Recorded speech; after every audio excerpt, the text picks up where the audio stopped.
시청자 여러분 안녕하십니까. 언제나 자랑스러운 호남을 만나보는 호남인의 진행자 배종호입니다.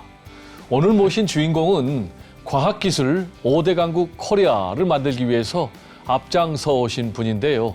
30년 넘게 과학기술 정책의 현장을 지켜오신 한국과학기술기획평가원의 수장 오태석 원장님이십니다.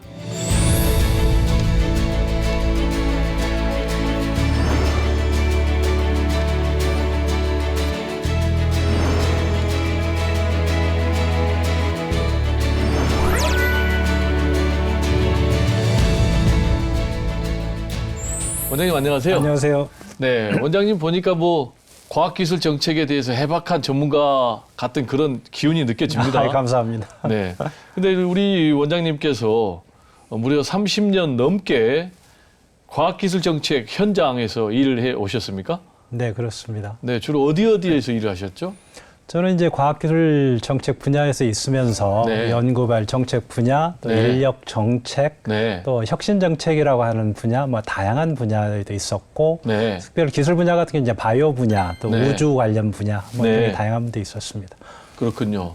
또 뭐 대통령 비서실에서 근무했습니까? 네, 그렇습니다. 이제 대통령 비서실에서 이제 특히 과학기술 비서관실에서 우리나라 과학기술 정책 전반을 네. 총괄하는 그런 역할도 했었습니다. 네, 그렇군요. 그야말로 한국 과학기술 정책과 관련된 산 증인 또 전문가신데 지금은 한국 과학기술 기획평가원 저도 좀 생소하고 네. 일반 시청자들도 좀 생소하다. 쉽게 이야기하면 우리나라 과학기술 정책은 네. 이제 정부에서 하는 것을 정책이라고 하는데 네. 그 정책을 만들기 위해서는 다양한 여러 가지 분석 작업들이 필요합니다. 그래서 그 각국의 기술 동향이라든지 정책 동향들을 다 분석해서 전략을 수립해주는 역할, 네. 또 그런 사업들이 제대로 수행되고 있는지 평가하는 역할들을 해주는 우리나라의 과학기술 정책 분야의 싱크탱크라고 간단히 네. 말할 수 있을 것 같습니다. 한마디로 한국 과학기술 정책의 띵크탱크다.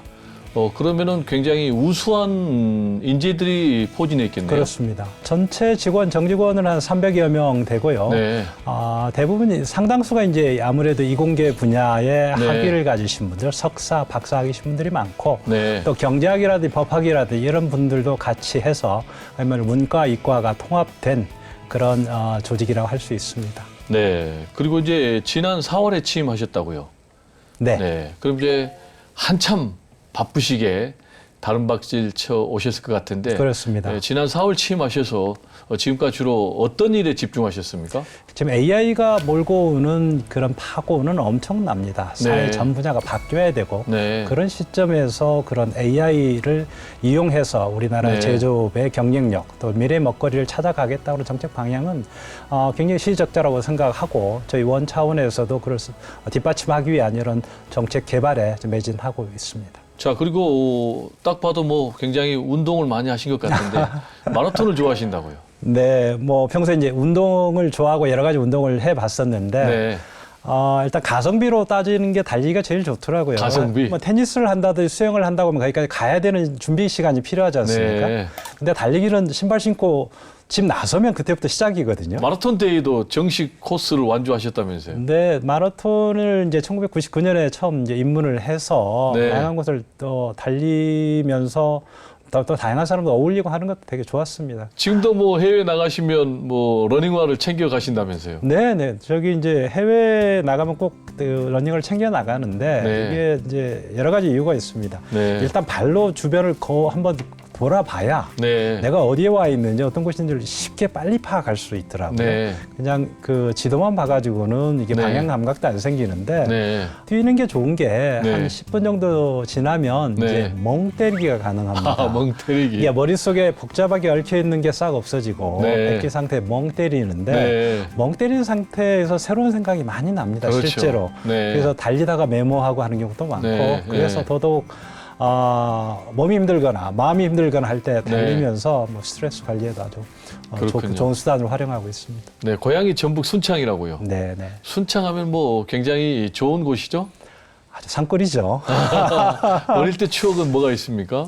저는 이제 전북 순창에서 태어났고 네. 거기에서 초등학교, 중학교까지를 불러 다녔습니다. 네. 7살이 돼서 뭐 전기가 들어왔고 네. 뭐 중학교 때는 숙제로 퇴비 만들기를 해서 방학 숙제를 했고 네. 이런 얘기를 하면 저희 이제 와이프도 그렇고 애들도 다 이제 아무래도 도의제에 잘하다 보니까 네. 아니 그게 무슨 얘기 요즘에도 뭐 그런 게 있어요라고 네. 약간은 뭐 공감을 안 되는 네. 그런 것들이 있는데 실제 뭐 그런 세월들을 우리가 겪어왔던 것 같습니다. 지금부터는 이제 우리 원장님 삶을 키워드 중심으로 네네. 좀 우리가 살펴볼고자 하는데요.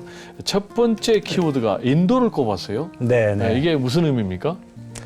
제가 이제 2017년에 인도 대사관에 근무할 기회가 있었습니다. 가기 전까지 인도라는 나라를 잘 모르고 갔고, 네. 물론 이제 자원해서 갔지만, 네. 모르고 간 상태에서 내가 본 인도는 내가 피상적으로 알고 있던 인도하고는 너무 달랐고, 네. 앞으로 미래의 우리나라 장래에 정말 중요한 존재인데, 저 개인적으로도 그렇고 우리나라 한국의 주위의 사람들도 거의 모르고 네. 언론으로만 본 인도에 대한 인상만 가지고 있어서 네. 기회 될 때마다 이제 인도 얘기를 하곤 합니다. 전혀 모르는 세계였고 네. 뭔가 좀 낯선 거에 좀 도전하고 싶은 생각도 있었고 또 네. 인도 관련 여러 가지 자료들 보니까 인도가 이제 사실 경제력도 굉장히 빠르게 성장하고 있는 그렇죠. 나라고 네. 잠재력이 있는 나라고 그런 의미에서 이제 지원을 했고 참 잘했다라고 생각을 하고 우선 전력도 많습니다. 인도 하면은 수학 강국 아니에요. 네네. 또 과학기술 강국인데 지금 이제 원장님 같은 경우는 인도에서의 경험이 지금 맡고 계시는 이 한국과학기술기획평가원 이 업무에 어떤 게 도움이 됩니까? 우주 분야는 세계적인 강국이 있고 네. 이게 지금 화성까지 화성 탐사선도 보낼 정도고 네. 그다음에 바이오 분야의 제약 산업들이 굉장히 많이 발달해 있습니다. 그렇군요. 예. 네. 그 외에도 이제 여러 가지 기초과학 측면에서도 굉장히 많이 발전해 있어서 네. 한국과 이런 인도에 서로 가진 장점들을 활용을 하면 훨씬 그런 협력이나 이런 측면에서 좋은 게 많은 성과를 얻을 수 있겠다라고 생각을 하고 이제 그런 측면 때문에 여기 다시 인도 근무를 하고 돌아와서는 우리 만나는 연구소 기관들한테 인도하고 협력 그런 과제라든지 아니면 실질적으로 그 연구소를 방문해 보기를 많이 제가 권하고 있는 이유이기도 합니다. 네. 그리고 우리 원장님께서는 뭐 인도뿐만이 아니고 OECD 사무국 프랑스 파리에 있다고 하죠. 네네네. 여기에서도 근무를 하셨더라고요. 네네. 이제 OECD라고 하는 거는 이제 선진국들이 모여서 여러 가지 경제 협력을 논의를 하는데 그중에 가장 중요한 게 과학기술 혁신 분야입니다. 그렇군요. 그래서 거기에서는 각국의 주요 과학기술 정책들을 서로 비교 분석하고 네. 서로 배워갈 점은 뭔지 이런 것들을 정책적으로 논의하는 역할들을 많이 하는데 그게 이제 사무국에서 합니다. 그리고 이제 우리나라에 어떻게 적용할 수 있을까라고 하는 그런 측면에서만 고민해 볼 수 있었던 좋은 시간이었다고 개인적으로 생각하고 있습니다. 네. 그리고 또 독특한 이력을 갖고 계시는 게 영국 서섹스 대학입니까? 네네네. 여기서는 뭐 아예 기술 경영 네. 석사학위를 취득하셨습니까? 네네. 저는 네. 대학에서는 이제 경제학을 했고, 네. 그다음에 과학기술부, 예전에 이제 과학기술처에서 과학기술 정책을 하게 되었는데, 네. 아무래도 제가 가지고 있는 이제 경제학이라는 배경 하에 네. 이런 과학기술 분야를 접목하려다 보니까 이제 결국은 이제 혁신, 네. 기술을 이용한 혁신이고, 그걸 어떻게 매니지먼트 할 건지에 대해 관심이 많았고, 네. 영국의 이제 서섹스 대학교가 그런 학문이 맨 처음 발달한 아주 유명한 곳이어서 네. 거기에 유학을 가서 또 배웠고 그래서 이제 그런 배웠던 것들을 이제 공직생활하면서 많이 활용하고 있습니다. 네. 그리고 이제 우리 원장님께서는 과학기술정보통신부 차관도 하셨죠? 네. 그러면은 이제 정통 관료로서 관계에도 계셨고 또 뭐 학계에도 좀 계셨고 네네. 지금은 또 연구기관의 소장도 계시는데 이런 좀 다양한 경험을 갖춘 그런 분은 좀 대한민국에 많지 않은 것 같은데요. 네네네. 운 좋게 이제 어쩌다 보니까 그렇게 오랜 관료 생활을 했고 네. 다행히 이 키스텝이라고 하는 실제 과학기술 정책의 띵크탱크라고 하는 이 기관으로 옮겨와서 네. 제가 고민했던 사항들을 또 어떻게 보면 실질적으로 반영해 볼 수 있는 기회를 얻어서 되게 좋게 생각하고 있습니다. 네, 우리 뭐 대한민국 입장에서는 아주 든든한 분이 과학기술 정책의 띵크탱크 수장으로 와 있다. 이런 생각을 할 것 같고요. 지금 이제 두 번째 키워드는 우주. 네, 네, 네. 거창합니다. 인도에서 우주로. 네, 이건 네. 무슨 뜻입니까? 제가 이제 과기부에서 제 1차관을 할 때, 네. 우리나라의 아주 우주개발 역사에 한 획을 그었던 누리호 네. 발사를 이제 성공적으로 우리가 국가적 미션을 달성을 했는데, 누리호 발사 위원장이었습니까? 그렇습니다. 누리호가 이제 총 지금까지 3차례 발사가 됐는데 1차 발사는 실패를 했고 네. 2차, 3차 발사를 성공을 했는데 그때 당시에 발사관리위원회 이제 위원장이라는 역할을 차관이 맡습니다. 네. 총 책임자였군요. 그렇습니다. 네. 이제 그때의 그 연구원들과 가슴 졸여야 됐고, 네. 그다음에 그 성공했을 때 그런 희열 뭐 이런 것들이 워낙 강렬해서 이게 근데 발사가 그렇게 만만치 않다면서요? 그렇습니다. 네. 그 우주 발사체 자체가 한 30만 개의 부품으로 이루어지기 때문에 30만 개 부품. 예, 이게 이제 또 대량 생산을 하는 게 아니고 다 수작업으로 해서 조립을 하다 보니 네.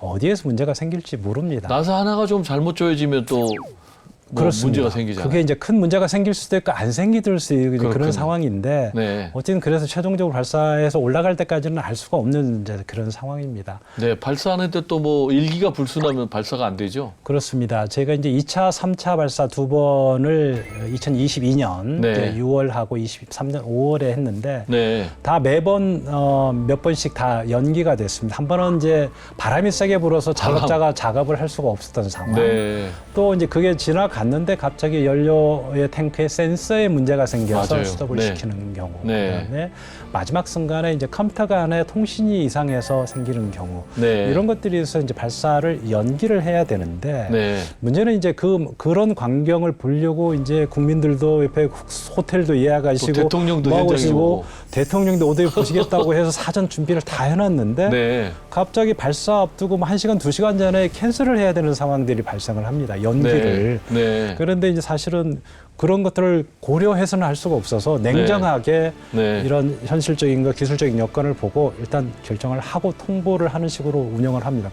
그래야 이제 만일에 있을 불상사를 막을 수 있기 때문에 네. 그러니까 그런 것들을 겪고 실제 이제 발사 성공을 이뤘기 때문에 네. 뭐 개인적으로는 뭐 인생의 가장 큰 키워드 네. 좀 좋았던 그렇군요. 순간이라고 할 수 있겠습니다. 누리호가 성공적으로 발사를 했지 않습니까? 네.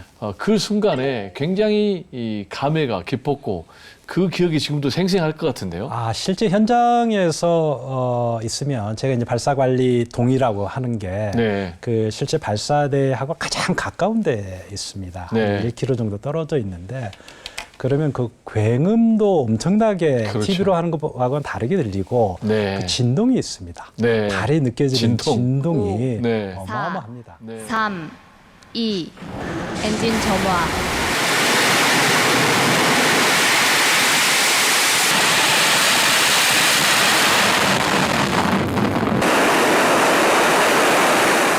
네, 우주 발사체의 성공이 어떤 의미를 갖고 있나요? 우리 대한민국에는? 일단은 우주 발사체를 성공한 나라가 네. 그러니까 1톤 이상의 이런 그 화물을 올릴 수 있는 기준으로 하면 세계 7번째입니다. 7번째. 7번째 국가고 6번째가 인도인데 네.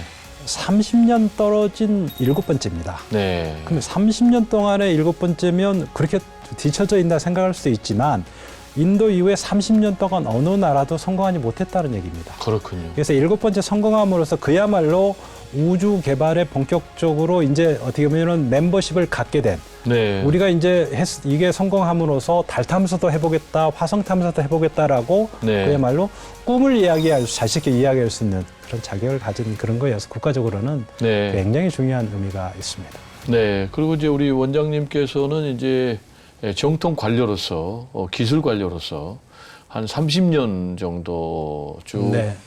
봉직하셨는데 이 공직 생활에서 뭐 중요한 교훈을 깨달은 게 있다면서요? 우리도 한반도라고 하는 어떻게 보면 섬 같은 데서 너무 좁게 본다. 네. 사실은 우리는 글로벌리 미국도 그렇고 중국도 그렇고 모든 나라들이 속에서 우리가 국가 전략을 수립해야 특히 기술 개발 전략 같은 그렇다. 그렇기 때문에 네.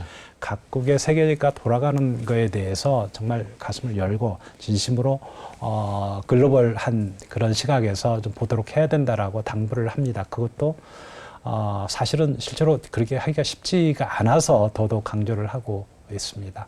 네, 새로운 것에 대한 끝없는 도전 네네. 그리고 또 세계를 뭐 무대로 가자 이 두 네네. 가지로 정리를 해주셨는데 세 번째 우리 원장님이 선택하신 키워드가 혁신입니다. 네. 이건 무슨 뜻입니까?